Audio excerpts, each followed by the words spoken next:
Right. Okay. I think it's my microphone off there. No, yours is on. Martin's is off. Oh, Martin's is off, yeah. Right. Gotcha. I did actually email Ronnie, a while ago. We did talk about having like a taster session for people who were thinking about joining Yes. or whatever. Yeah. I heard back from Ronnie. I don't know if he would consider that. Well, I don't see why not. Make a note of it, and I can just drop him an email. But you just get people to come on and just sit and listen, or we get them to partake anyway, rather than sit and listen. Yeah, just so they can see how it works, Yeah. If we did get 120, which Ronnie is hoping to get, how would we get 120 people onto Blue Jeans? With extreme difficulty, I would think. Yeah. I was just picturing the screen. Yes, all little faces all over the place. Yeah, and all fighting to talk and that, But, it's a challenge, isn't it? So maybe they would have to ask Ronnie to invite them if they wanted to come on and manage it that way. Yeah, I think it would be nice to invite a selection of people so that they can see that those that do research are not quite human. We find things and we do make mistakes. Everybody does. We're not portraying ourselves as the be-all and end-all, nor is Ronnie. I think it'd be nice if it might give people some interest to do a bit more research. Yeah. I suppose if it got so many people, it obviously would be impractical to put everything together. We could subdivide the areas of interest, maybe the whatever, Yeah. That's a really good idea, actually. Yeah, that's really good idea. That could be possible. Yeah. Have topics for certain meetings probably would be a good way to go. It would. So, if, for example, if we wanted to get more people to partake, we could probably say that, well, next week the topic is this. And then we could work around what the topic is. Like everyone's going to have a bit of information, or put a bit of a talk together between us, and then obviously the new recruits or the new members would be able to get a feel of what we're doing and how we're doing it. Yeah. Excellent. And I guess one of the key ones, I suppose, really is teaching people how to actually research, because it takes a bit of time to actually get your head around where you source information, how you source it, even I suppose down to how you access Find My Past and find the relevant information on there, because a lot of people get lost in that, and some of the catalogues at the National Archives can be a bit of a minefield unless you know how to navigate them. So I suppose so. I guess it's probably a first topic would be ideal, just to put people on the right track and how to go about research, and because I guess we all did it by trial and error, and you learn as you go, and of course not so much you learn from every still doing. Well, exactly. But obviously with the trial and error, it's amazing what you stumble across. When you learn a bit more about where to search and how to search, all of a sudden something pops up and go, wow, didn't know that was there, or just opens up new doors and avenues. So yeah, I think that's probably a good way to go for the new recruits, is to give them a bit of a pathway on how to go about it. Yeah, and sometimes you stumble across things that, in one particular case, I wish I hadn't have stumbled across. And in particular, it was Kuching Camp, and it was an Australian report. And the Japanese officer in charge of Kuching, Suga, committed suicide. Now, one thing that puzzled me is, well, why would you wait until the Australians landed to commit suicide, or weeks after they'd landed? Why didn't you do it when the surrender was announced? something's not right. And going through this report, they were talking about Kuching Camp. And I was looking there because there was somebody who said, oh, my father was in another camp 20 miles away from Kuching building a road. Found that, it was in the Australian report. Unfortunately, I didn't leave it there. I flicked on. And there was about 50 Indonesian labourers assigned to build another camp 17 miles south Kuching. And from what the Australian team uncovered, all POWs and civilian internees in Kuching were going on a death march to that camp, because the Australian medics reckoned very, very few would survive. And that's something that I never knew. You know, you think, oh gosh, it was just really at the end of the report. And now I've got another question. Yes. Well, how did they get from here to there? And there we go. So I've got to start doing that one. But you start just uncover things, and you think, oh, there is so much more still out there that you possibly don't know. Yes, yeah, absolutely. I mean, and then I guess that material is a bit sensitive as well, that's for researchers who want to know the facts and the detail. They'll it's disturbing, but they'll look at it and read it. But then of course it doesn't suit everybody, because it's a bit too. Some of it actually, I mean, some of the Australian reports are quite blunt and quite blatant. They're just very matter of fact, and some of the the atrocities were quite shocking. I've been reading Pate's Private Pate of the 135th Field Regiment, the massacre on Thompson Road, where a number of the 135th were murdered by the Japanese. Which was under Captain Dackers. Some of the detail he's written is quite horrific. It's detail what happened step by step, and it's the typical Japanese captured a patrol and then interrogated them, tied them to trees, and then bayoneted them. And I found the same thing researching.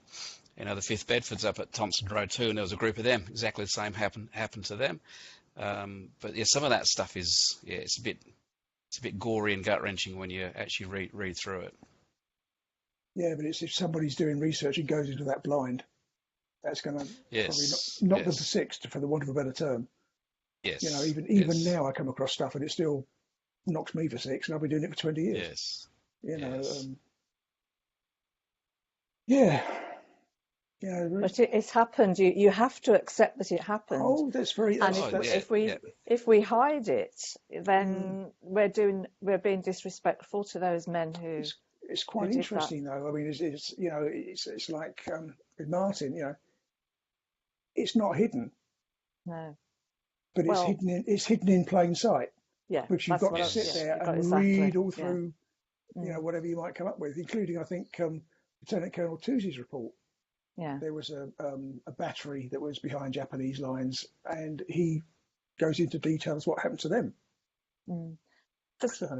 Today, Ronnie had put on about the Japanese emperor is now going to step down, and that how sorry he'd been. But he didn't actually say sorry. He never apologised. He hasn't apologised.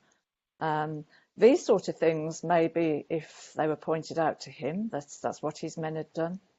However, then I do take a step back and say there are instances where we weren't lily white either, any of us. No, that's it's getting the world, getting the world to realise what did happen. And I would say that we would learn from it, but you look at Sri Lanka last weekend. Yeah, we're not learning anything. Mm-hmm. We don't. It gets worse, doesn't it? Really, in many ways. It does. At least those atrocities were carried out in the circumstances where war had been declared. Things like Sri Lanka, there's been no declared war, and yet you're blowing civilians apart. But sorry, I know I'm getting off the topic. But, no, it's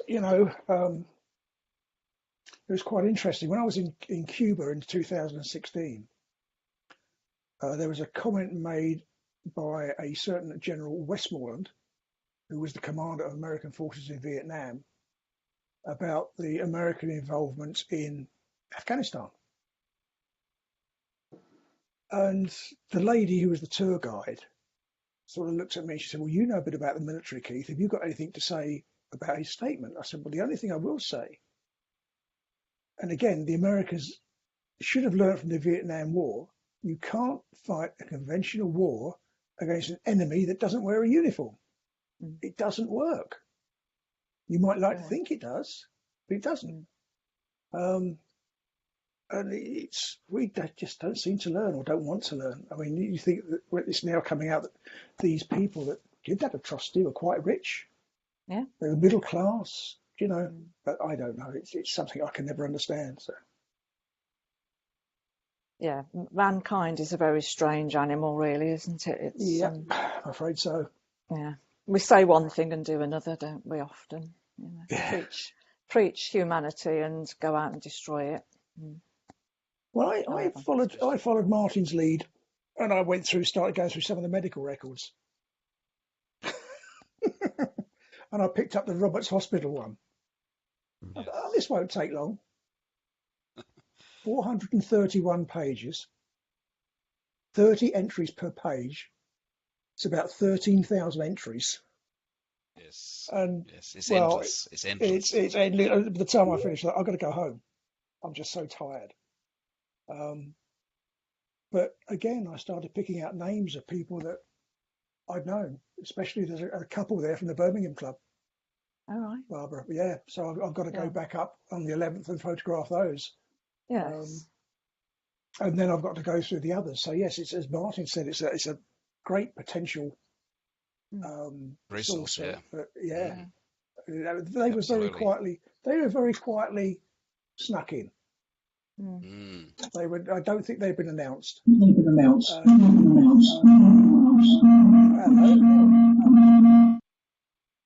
What's that about?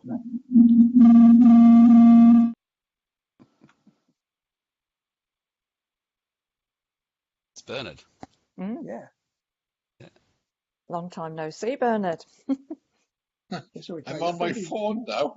Gotcha. You can hear you now. That explains it. I haven't got any sound on my PC. Oh, right.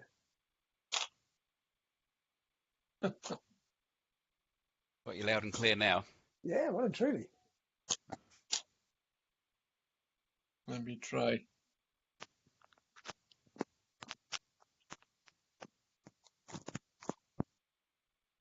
Can you hear me now? Oh, yeah. Yep. Right. Yeah, I can see it on the PC as well now.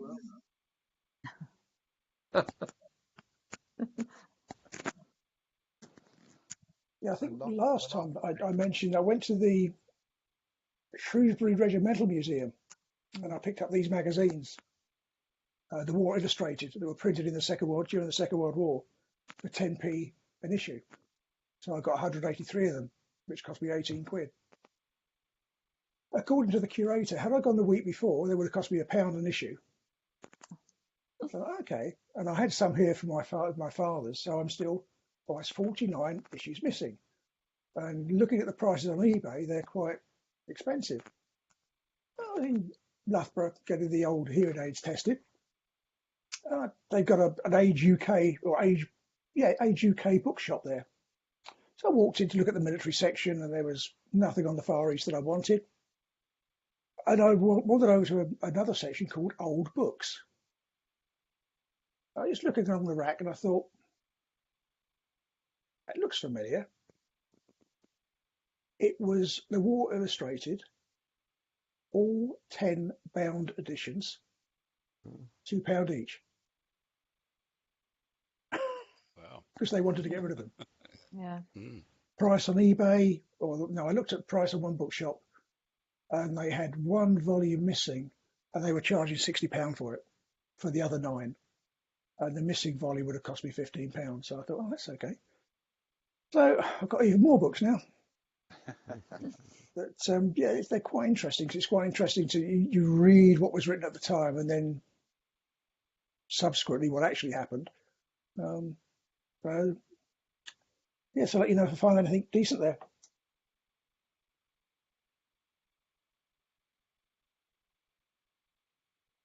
It's all gone quiet. We're waiting for Bernard, I think. I'm trying to fiddle about Yeah, with my phone no, and you're my there. PC. Yeah, we can hear you. You can hear you perfectly now, Bernard. I'm on my phone and not on It's my working well. PC. Yeah, it's working okay. Yeah.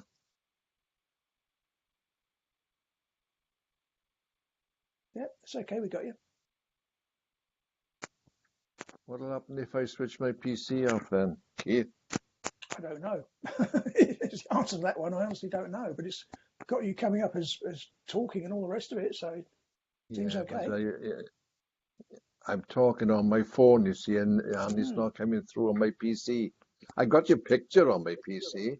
Yeah, I'd just go ahead with what we've got, Bernard. To be perfectly honest, that's all right with you. Yeah, yeah.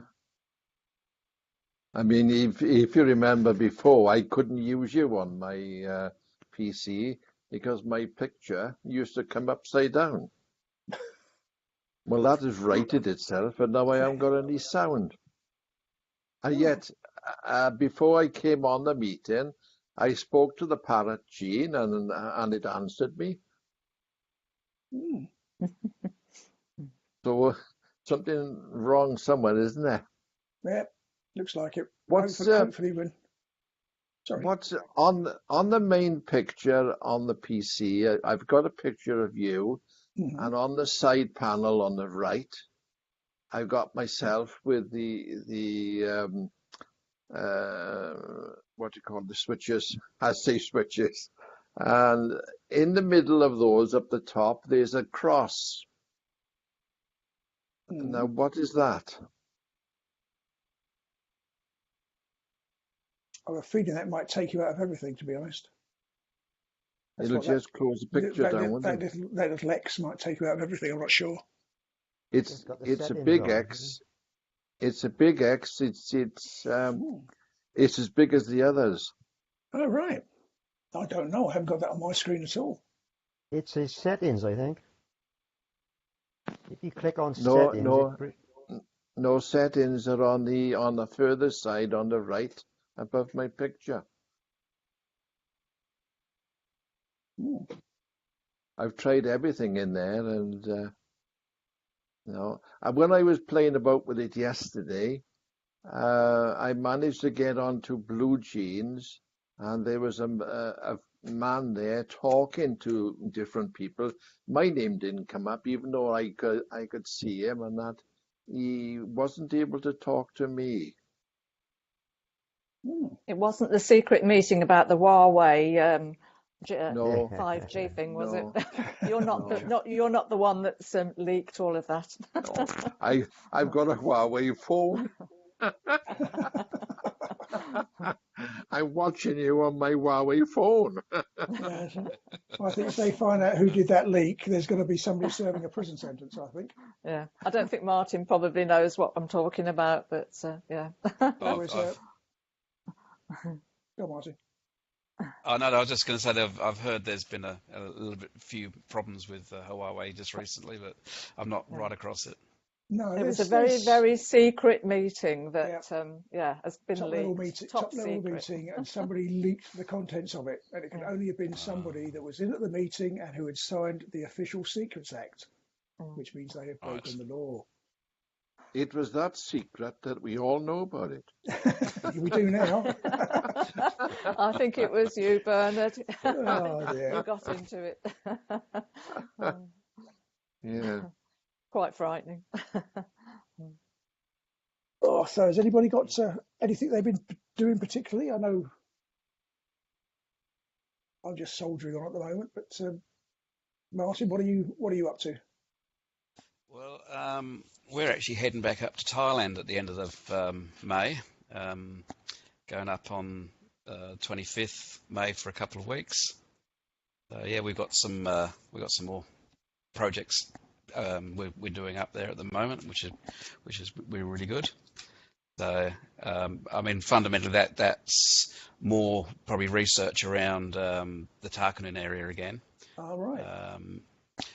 Well, it's taken a number of years to actually locate the exact camp where the 203 camp was, where my grandfather died. So that's been my motivation for seeking that exact spot out. So over the last few trips up there, we've actually discovered that the campsite we were looking at from aerial photos that Rod's got was actually the 1945 camp, and the 1943 camp, which was the work camp, was a little bit further upstream again. So that's actually on a different farm, and we went in there last October and had our sort of first look around, and some of the workers there got a little bit agitated and a little bit upset with us being there and asked us to leave, which was a bit unfortunate.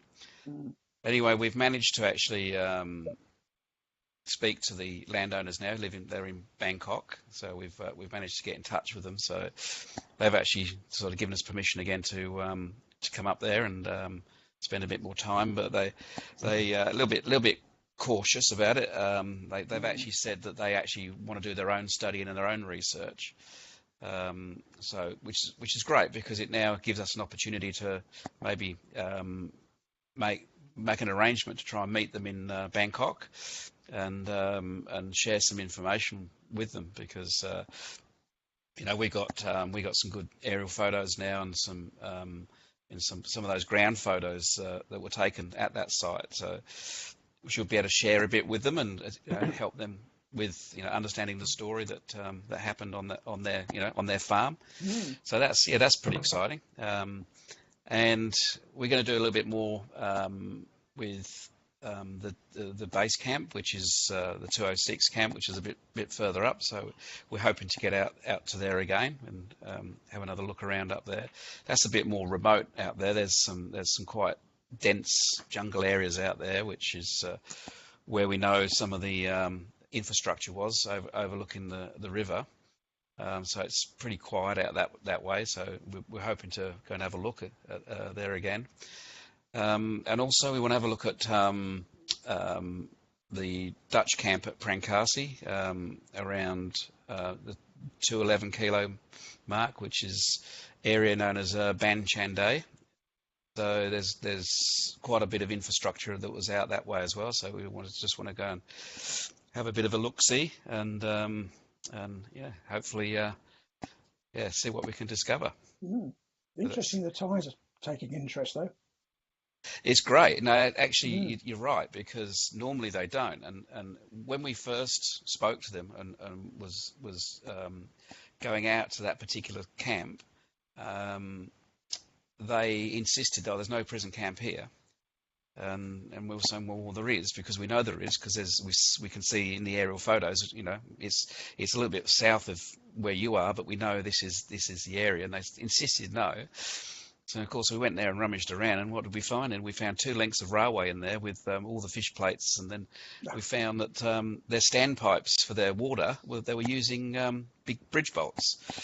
So they were fully aware of the railway, and then consequently, we did come across some other bits and pieces which were pointing as evidence that there was a camp of some description around there.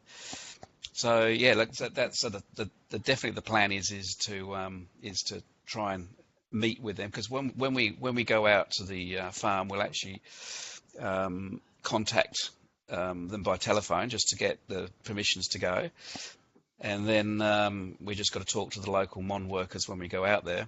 But then we want to try and arrange a meeting with them in Bangkok, and that's sort of the opportunity for us then is maybe just try and do it. If they're interested in researching their land and studying their land and the history, then it's an opportunity for us to actually maybe get involved with that part of it with them, and help them along the way.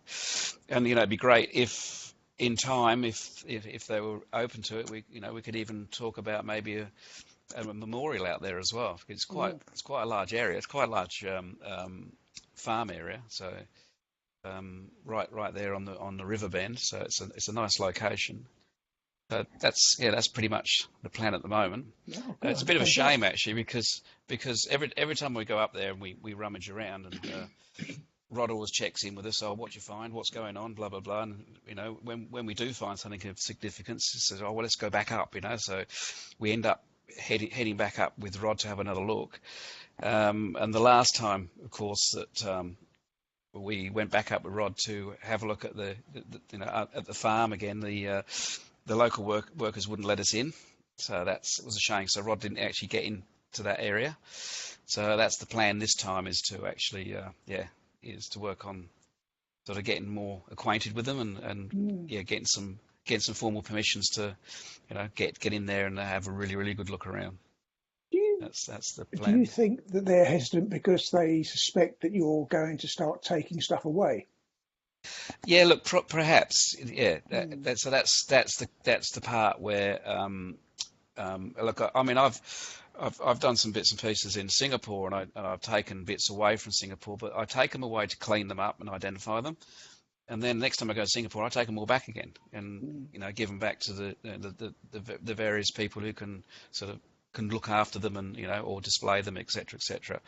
And it's the same with the stuff in Thailand, because the stuff that we're actually, I mean, we're not looking for major sort of railway structures anymore. We're actually now looking for badges and buckles and cigarette lighters and that personal stuff that identifies camp locations and tent pegs is a great one too, because as we know, in that 1943 period, I mean, they were just about all living under canvas through that time. So there's still plenty of tent pegs out in these 1943 work camp areas. So they're a great way of being able to locate and pinpoint exactly where they are. So that's the general plan, and obviously catch up with everybody else up there and see what's going on. I must get out there again sometime. Yeah, absolutely. Yeah, I haven't been out there for quite a time, so I must get back out there. But I mean, there's still stuff being. I mean, obviously Rod's been out there for 20, 25 years. Oh yeah, easy. But he's still making new discoveries.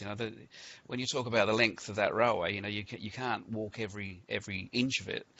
So there's still lots of infrastructure sitting out there that this needs to be unearthed. But then on the same token, a lot of it is disappearing because of farming and land being reclaimed and so forth. So that's the other shame about it, because earth embankments and bridge sites and so forth are just being bulldozed and disappearing. When I drove up with the other year when I went up with Rod, and we were unfortunate to get the car broken into and lose our laptops.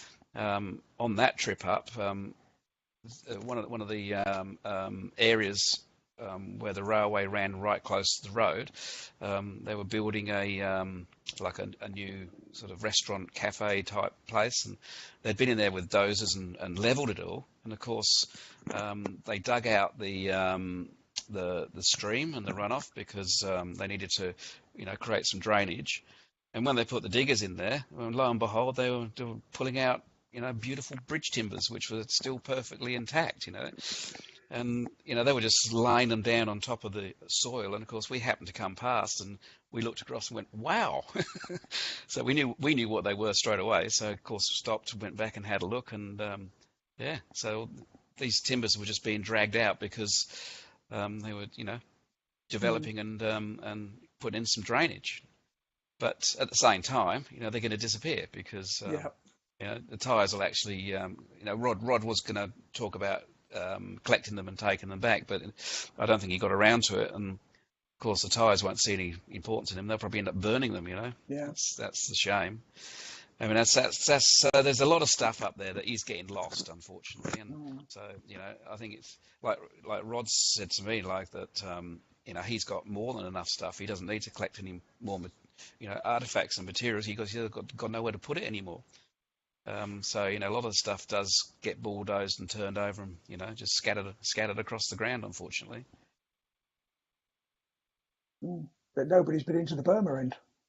Not really, have they? Well, I think there are some people getting in there now. I don't know to what degree, but I think there's some Australian guys who have been going in there. It's a mate of Rod's runs tours, I think. Yeah. Well, Rod said that he's been in there, but he had to go in. I mean, this was a few years back, and he had to go in with a military escort. But he said the great thing about Burma, of course, is that a lot of the railway there is very close to the road. So you can stop on the road, and then you've only got to go in a few hundred meters, and you can actually locate the trace. But interesting. The Burma end from the point of view of it's becoming more of a open nation now, and they're inviting more tourism. So I'd say there is opportunity for people to get out there now and have a closer look. And of course, there's all those fantastic bridge structures out there. The concrete bridges, which we don't have in Thailand, other than the Tamakan Bridge. But then, of course, Rod was telling me that a lot of the bridge work at Kurikonta and Timongtha were actually under construction just before the end of the war. So there is actually some concrete pylons that have been built that now, of course, are submerged underneath the dam. So unfortunately, you can't see them, but they were being built in Thailand.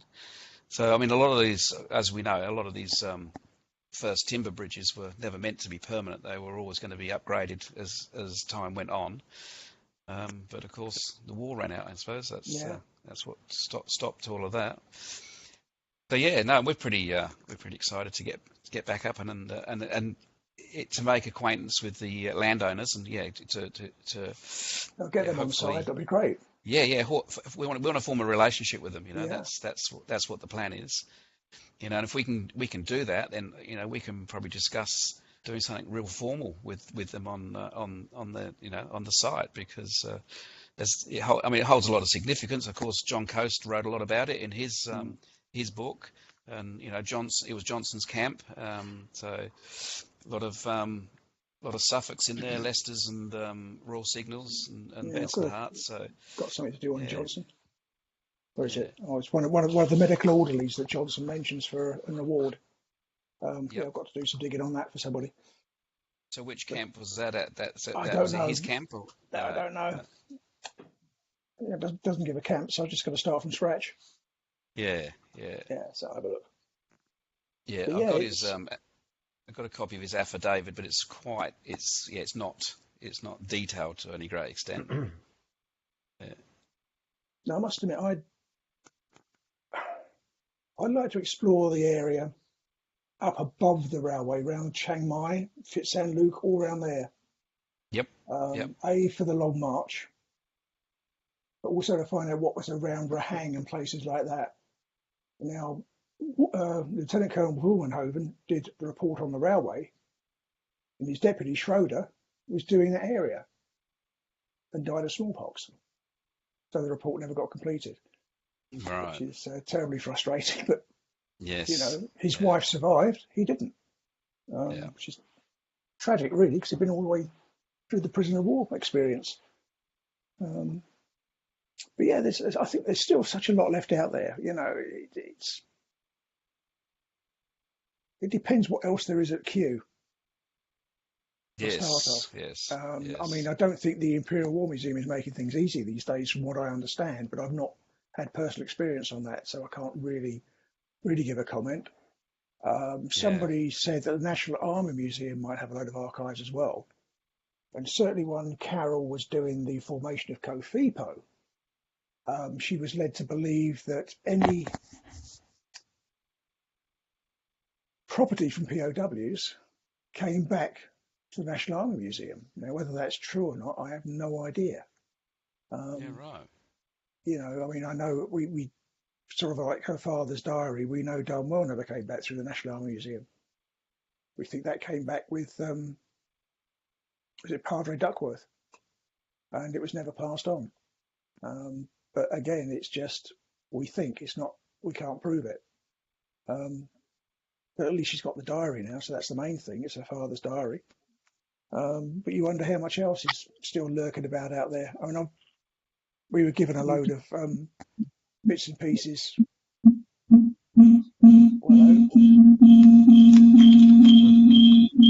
Must be feedback, is it, Bernard? Yeah, sounds like it. Yeah.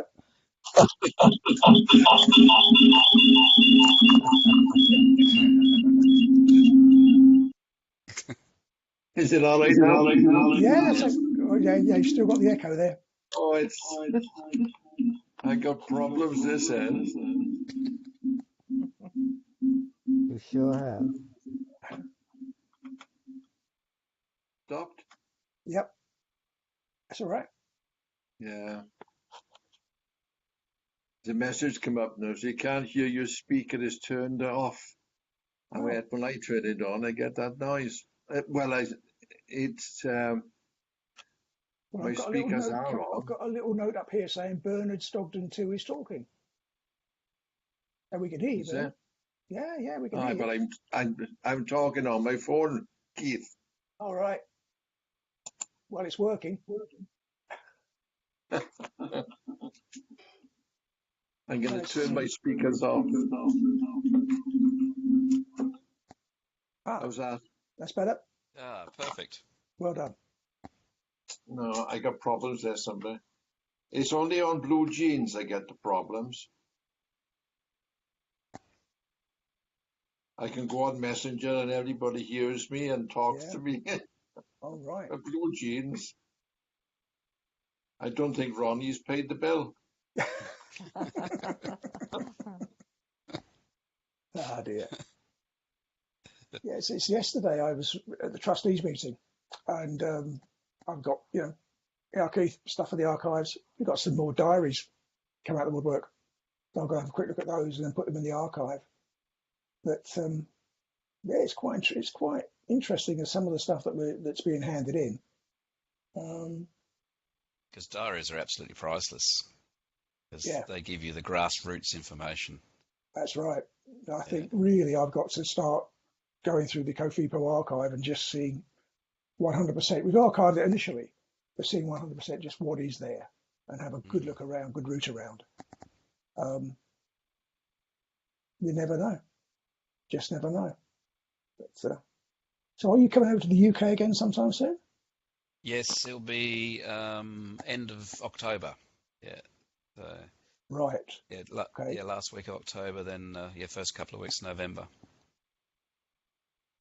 Yeah, it should be about. He says hopefully. Yeah. Anybody else doing anything in wherever, London or research? I've always wondered how Dad got up the line, if you like, to Chiang Mai. And Ronnie uploaded the RAOC nominal roll. Yeah. And so what I did there, I did an analysis of the 2,000 names on that roll. I was looking for the 18 division workshops. And I found 133 in total went up the line, 73 on the 20th of March 43 and 60 on the 22nd and 23rd. Now in that nominal roll, my father's number was 76332334, and I then found a William Westwood whose number was 175. I then did a bit more research, and I found on a back copy of the FEPOW newsletter a lady called Janet Wood, who joined recently, and her father was the said Westwood. Oh, good Lord. And so I contacted her, and I'm in correspondence with her now, and she knows very little about her father. So I told her what I got, and she was unaware that later on in 1945, I think he was, oh, sorry, 44, that he actually went overseas on a hell ship as well. Good grief. So I've unfortunately given her that information. She wasn't aware of that. But he survived obviously and came back. So that's where I am with that at the moment. It was quite interesting. It took me quite a while, but it's interesting to find somebody. I was always wondering how Dad was who he was with when he travelled up on the trains, and he was in Train 6. I got that from Andrew Snow some years ago, a couple of years ago. And would there be? They obviously know who went up in the Train 6. Mm-hmm. Would they know who was in each of the carriages Not in each of the carriages. They would. There is a No. role, I believe, of who was on the train. So Right, Train 6 right, should have a Train 6 role. Train 7, Train 8. Yeah, right. But not the trucks. Not the individual trucks. No. So is that So- for D-Force, is it? Yeah, Yeah, for sounds like D-Force, it. Yeah. Yeah. So Yeah, I was quite pleased. there are train rolls for D-Force, yeah. Right. So there were only, of the 18th Divisional workshops, there were only 73 which went on the 20th. So it's almost certain that they would have would have known each other and probably travelled together. So that was I was quite pleased to be able to tell her about that, and also pleased that I found somebody who was in the same position. So that was quite interesting. I suppose the other thing would try and, if such a thing is possible, is try and find out whether they had liberation questionnaires. My father did one. Mm-hmm. And I found Westwood's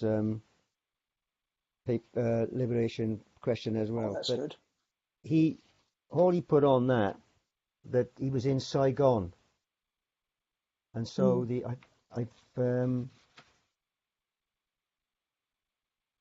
was a bit some rushed of this them. morning. So Some of them, you know, it's very frustrating when you think that was the last camp you were in. What about the ones before that? But I know he all he did was put Saigon on on there, and he obviously didn't mention the overseas part of that.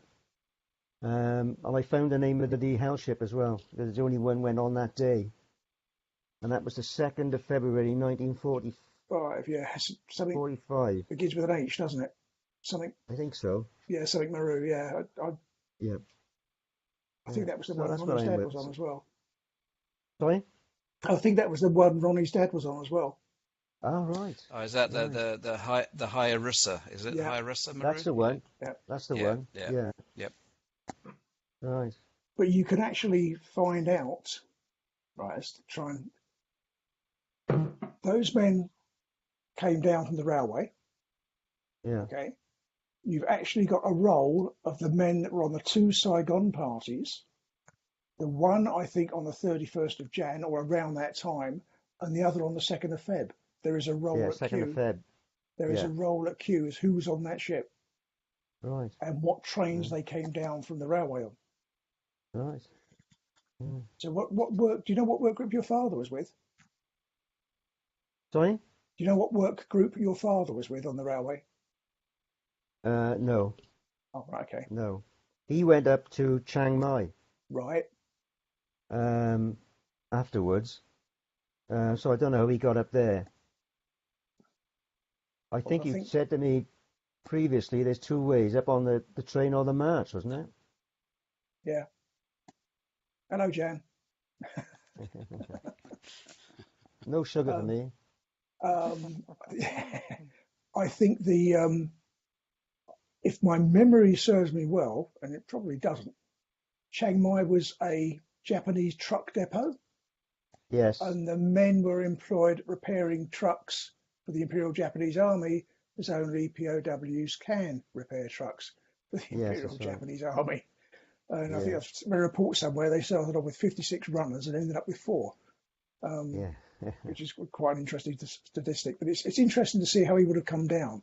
And Yes, he was a driver, yeah, so it's logical that he was up oh there yeah, repairing. yeah. So yes, how he got from after D-Force, how he got up the line, really. So Would do you you have know gone? where he was on the railway in Um, Thailand? So he come up on D-Force. yeah, So do you know what work camps he was in Thailand? no, You don't, okay. no.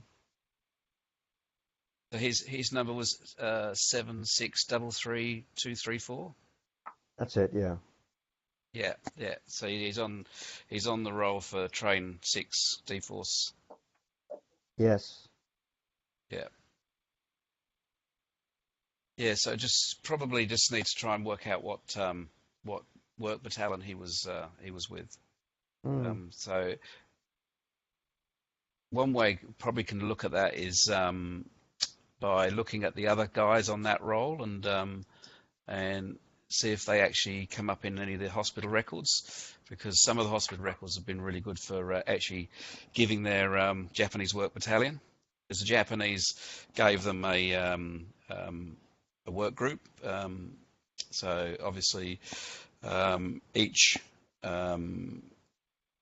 member, like D-Force, for example, when they came up, they got allocated STUV and Z battalion. Like Group 2 were 1 to 13, and then Group 4 were alphabetical. So a lot of the hospital records actually do list what work group they were in, because they either were returned to base camp or they were returned back to their workstation, back to unit, whatever. So that's probably one way. Might be able to have a look at it. Mm. Mm. Yeah, interesting. Yeah, I don't suppose you But you ever see, get to the. the other thing with D-Force is that a lot of guys never even worked on the railway. And now No, if he ended up in Group 1, which it probably so he didn't go to Saigon, did he? He went to Chiang Mai. no, you had a Chiang Mai, yeah. Chiang Mai, yeah, okay. So a lot of the guys that came up in D-Force that I've looked at, who ended up either going back down to Nong Pladuk and going to Saigon, or ending up at Nakhon Nayok, a lot of those guys actually were sick when they came up, and they never actually went up the line. So it's probably worth having a look at the hospital records, because he might shed a bit of light on that. Mm. Mm. Yeah. No quick fix, Yes, you're never going to probably get the full journey. Sorry? No The quick trouble fix, is, John.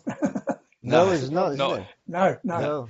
No, especially not, since there's no index on the hospital records. It no. takes forever It and does. ever Yeah, to go It through. does.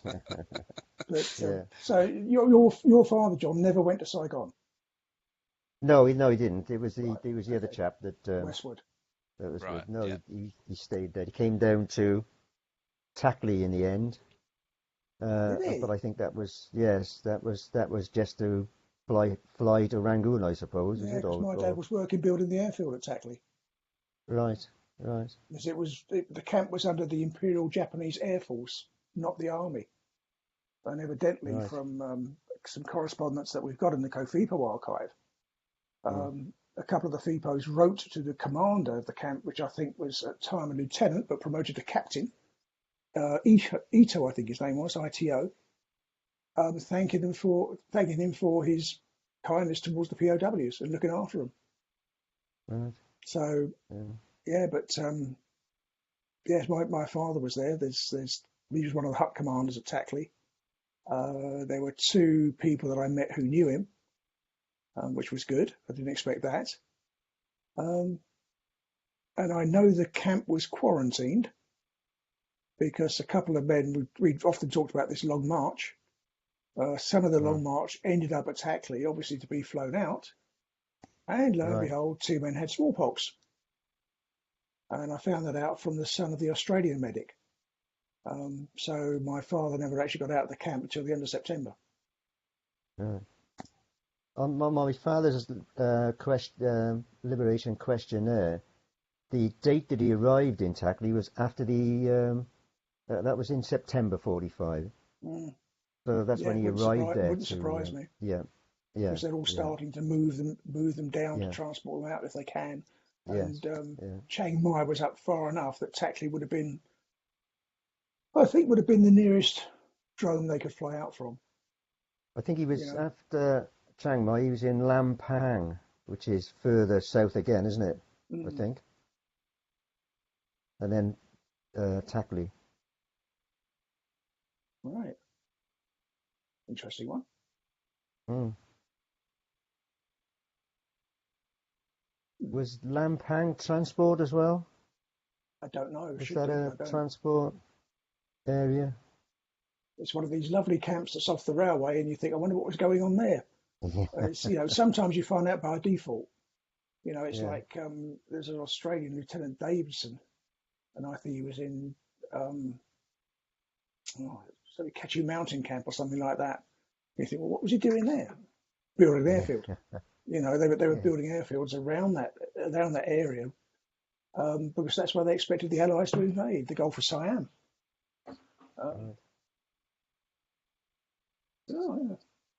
Okay, it sets you off on another route, then, doesn't it? You're off on another track. It does. That's the problem. It's trying to stay focused. Which is why I didn't envy Martin writing his book. It's terribly difficult to stay focused. You get something come up, think, well, I'll just follow that, and then probably end up going down a road that, yes, you're going to have to go down eventually, but not really at this particular time. And so it's like when Martin says, look through the hospital records. It's a case if you go there, right, I'm going to look through the hospital records and just focus on that. Just purely focus on that. It's like looking through the questionnaires at the moment. I'm focusing on Long March, Burma. That's the two I'm focusing on. And Philippines, if it's there, but most of the Philippine stuff somewhere else. And just seeing what comes up. There's some fantastic bits and pieces that come up, some nice little reports and things like this. One of them being a report from an officer on the Monowai, which was a hospital ship that came back to the UK, saying that the men are totally fed up, having filled in reports for Rapwi in Rangoon, being asked to fill the same reports in again on the ship, and a lot of them are refusing to do it. So this is why you have blank questionnaires. Normally if the man is unfit, they will write it across the top of the questionnaire. This man is unfit to complete. But some of them just cross it to line straight through, that's it. Which doesn't help anybody really. But it's where's all the Rapwi stuff? Where did that end up? So whether it's still with the MOD, whether it's been destroyed, it's just a case, I suppose, of a freedom of information request in and see what we can find. I got loads of, as well, my own fault, I got foolscap sheets of paper with notes on. I'll have to collate them all. That's the, sometimes I think, what have I done with that? And what name, I know I've got the information, can't quite put my hand on it. Yeah. I'm not very good there. I have to get better at that. But I'm not, I can tell you for a start, I'm not perfect at it. So, you would think after all this time you've learnt by your mistakes, but every now and then you think, oh no, where did I see that? I didn't make a note of that file. You idiot. Exactly. Many times. Number of times I've done that. The one thing that I managed to pull this guy's questionnaire, and it wasn't a standard one, but he talks of the Japanese in Rangoon jail injecting the POWs with either malaria or jaundice or whatever to see what the effects were. That's something I came across in another file. Didn't make a note of the number, but that went into real specifics because it involved 3 POWs. So I've got to try and find that. I'm sure it was a war crimes affidavit. So I've got to try and find it again. Yes. So yeah, still not learned the lesson after 20 years, but there you go. Good. Tim, how are you? Oh, not too bad. I had a bit of trouble with my video earlier, but I've been sitting here happily listening to you all. All right. You be doing anything much at the moment? Yeah, I actually emailed Ronnie because I discovered, it may have just been me, but I was looking through the Mansell site Mm. and I discovered a load of passenger lists. Yeah. From, I presume it was Manila to San Francisco, Vancouver, Australia, everything else. But I'd never come across them before, and they're in the most peculiar place, sort of hidden away. So. That's interesting. So that was an interesting find. That of course will deal with the prisoners from Japan rather from Singapore. Yeah. Otherwise, I think I've been quite quiet. Well, it's a good find. I mean, I must admit, navigating around Roger's site sometimes, if you're looking for stuff, is a little bit difficult. Yeah, I was looking for something else, and I just ping, and I thought, oh God, that looks interesting. I looked at a few. I mean, you've got to search them. There's no search facility. You've got to read through the whole lot.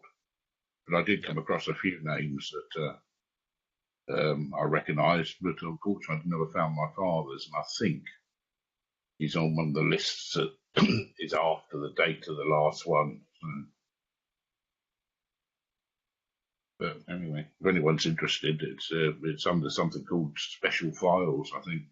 Oh, right, okay. I'll have a look, see. Never know. Yeah, and it's right down the bottom of the link. There's a whole load of stuff in the link, and then it's right at the, well, I think it's almost the last connections, but it's got, well, there must be quite a few. Anyway, they've got Colossus, Implacable, USS Brewster, a couple of hospital ships,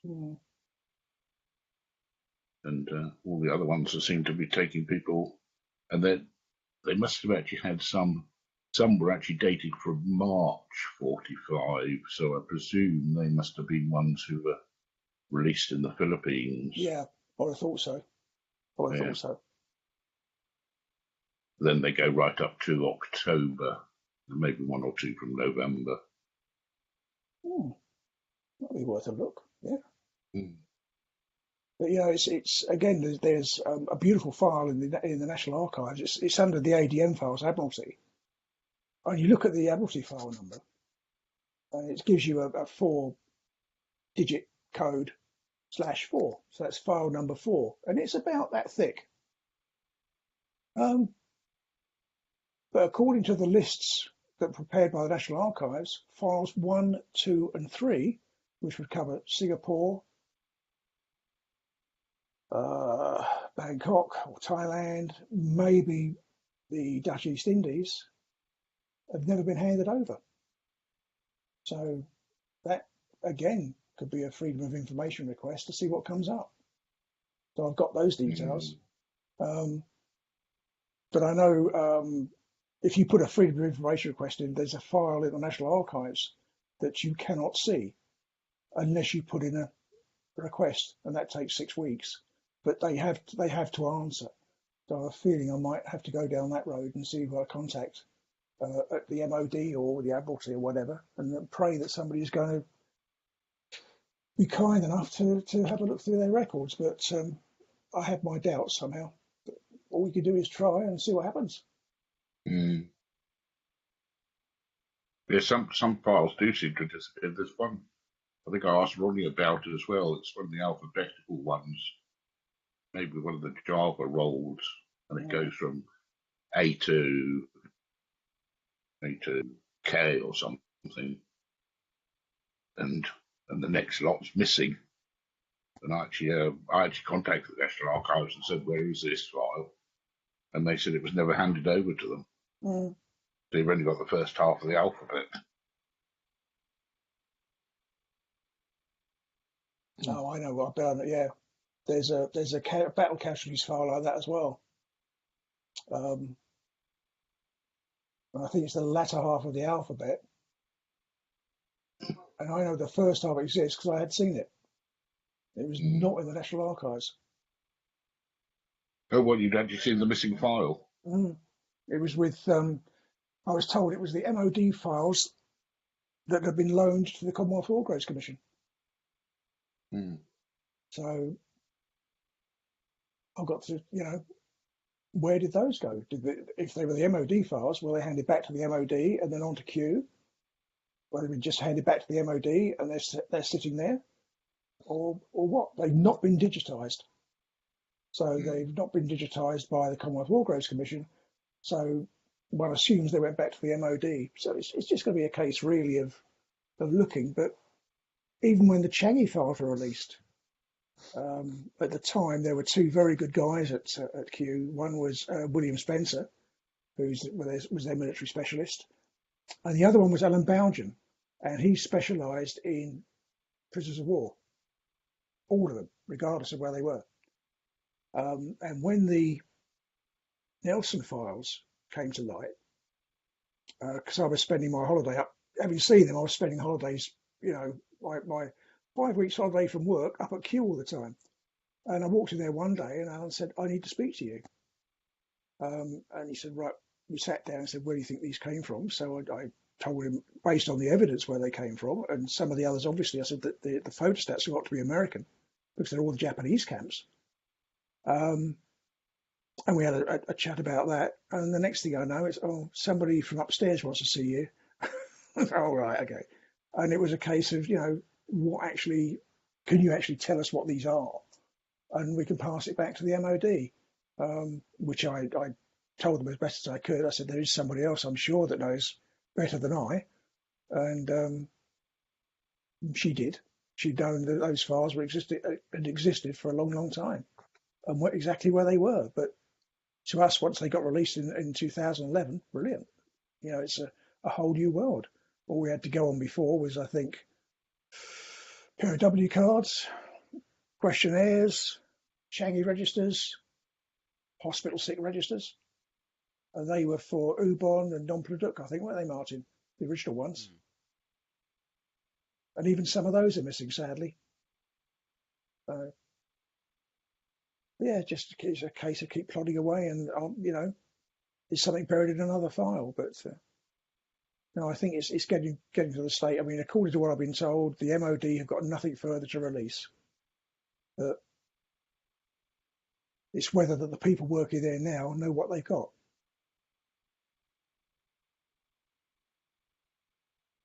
Crazy world.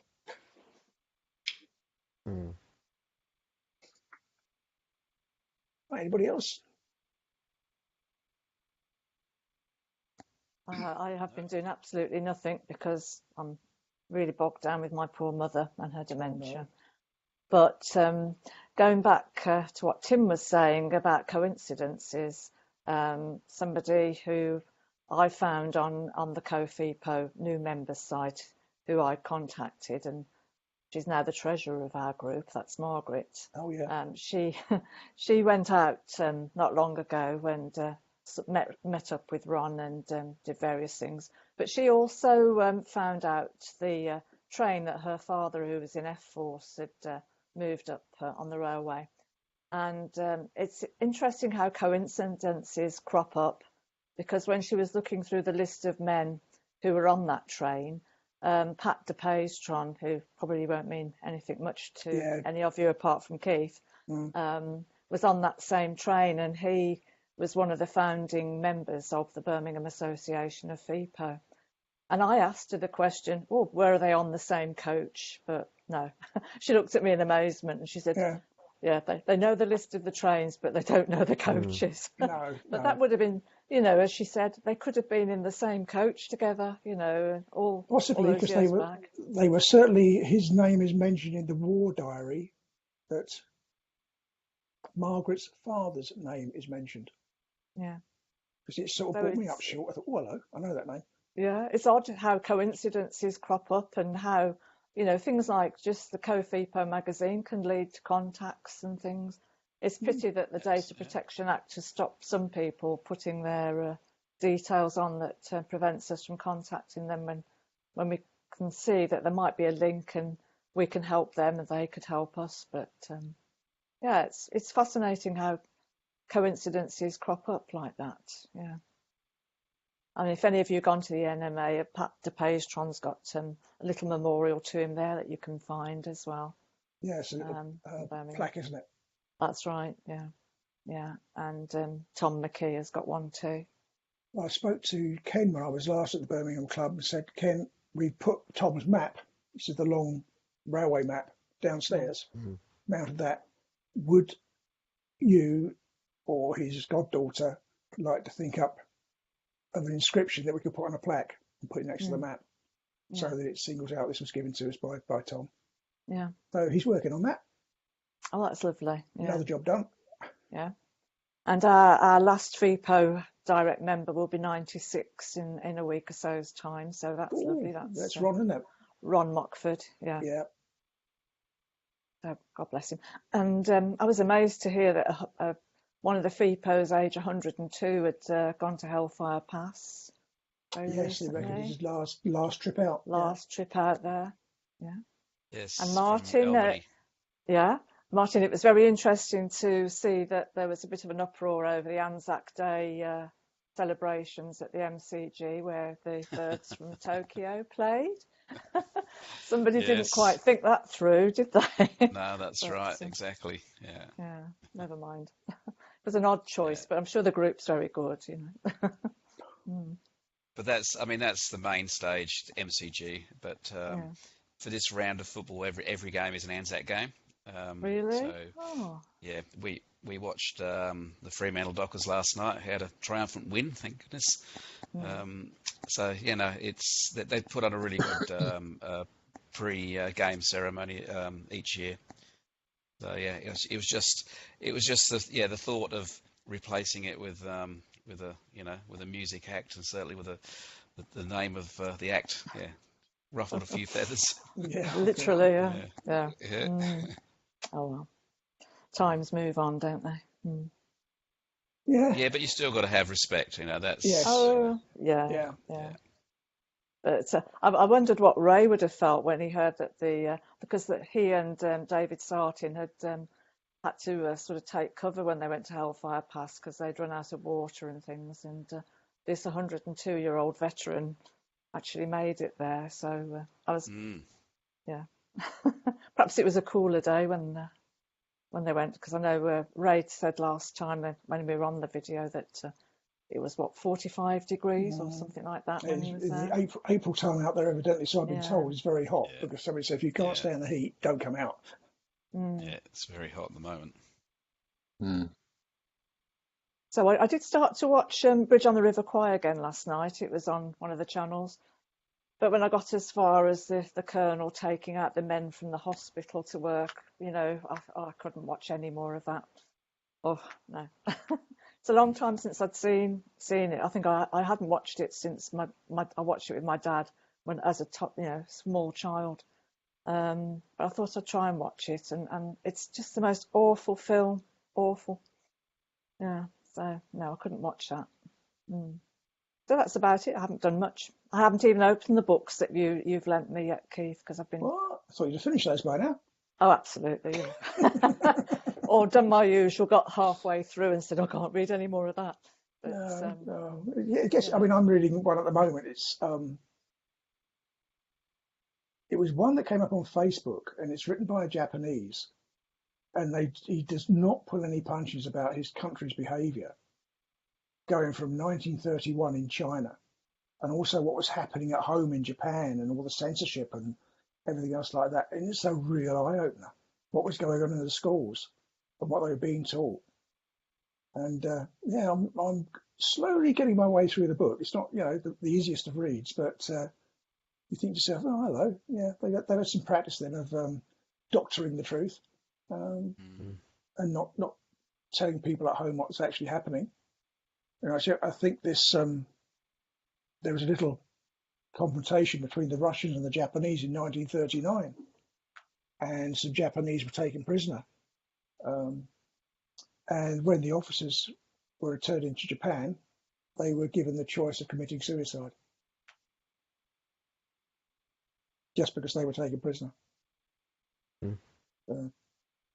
But it is what it is. Can't do much about that. But it does make you wonder. They're saying even then that the schools, they were being indoctrinated and all the rest of it. It was all going towards the military and emperor worship. So I don't know. I don't think we'll ever get an apology from Japan somehow. I can't see it happening. Maybe Did your next father year. come back, Keith? Yeah, my dad came back. Otherwise, I wouldn't be He here. came. Yeah. Oh, yeah, right. You're a I'm a sproggy then. Yeah, 1949 kiddo. A real sprog. Yeah, big 7-0 this year, mate. Well, no, small 7-0 actually. But, yeah, it's quite interesting because the POWs were told you might not be able to have children, and Dad produced 3 boys. Or sorry, with a bit of help from Mum, obviously. So, but it's. Then you read about other people and their experiences with their parents or whatever, and think, well, perhaps I had a normal upbringing. Because my father, I think, as I said before, stayed in the army. So whether that kept him, everything that could have been done was done while he was there. I don't know, because he came out in 51, so it was a good over 6 years in the army after he got home. Right. Well, I went in at 56, in 1956. National service. Yeah, You missed that, Keith. I know. I hated it. I did. I really hated it. No, I mean, I must admit, I think my father would have been very pleased for us to have gone into the army. Because he was a regimental sergeant major. So, of course, in the 60s, Dad was always short back and sides. His 3 sons with hair down to their shoulders. Yeah. No, not a good look. Yeah. So I remember going on parade one week, and every day for a week, the officer said to me, "Am I hurting you?" And of course, you had to say why. I'm standing on your hair, and I had a haircut. I had a haircut every day. Yeah. I wonder if I had any hair left. Yeah. Oh, I didn't like it at all, Keith. I mean, for the men that went in the war, during the war, I can really feel for them. Because they must have hated it more than what I did. Yeah. Yeah, well. Okay, I'm going to have to sign off. It's dinner time over here. Oh, are we invited? Yeah. Come on over. Can you get here in 10 minutes? I fly. Well, Qantas fly direct now. I don't go out at all now, Martin. Since I've had this diabetes, it's really knocked the life out of me. And every time I go for a hospital appointment, I wonder whether they're going to keep me in again. I went in for 3 months. I've been in for 2 months. Oh God, that's not fun. And I'm due to go back now on the Sunday, on the 7th, on a Sunday. I hope it all goes well for you then. Yes, hope it goes well. It has affected my eyes. I got a job to drive. My eyesight got to be perfect for me to drive. And when I got these appointments, now I just ring up the hospital and I say, send an ambulance. And an ambulance comes and takes me in. As I say, I wonder whether I'm coming back out. Oh, that's old age, see, isn't it? We're all getting there, apart from Martin. I'm catching up. Only by a percentage. That's right. Yeah. All right, I'm going to have to leave you, everyone. Okay. So nice talking. Yeah, and to you. Nice talking to you, Martin. Thanks. Take care. Sorry, I didn't have any. Sorry, I couldn't speak to a lot of you before I put my phone on. But I could see him on the on the computer, on the monitor, but I couldn't speak to you. Right, are we okay, folks? Yep. 11:30 now. Anybody got anything else, or should we sign off? sign off, I Sign think. off. Thanks Sign to off, everybody.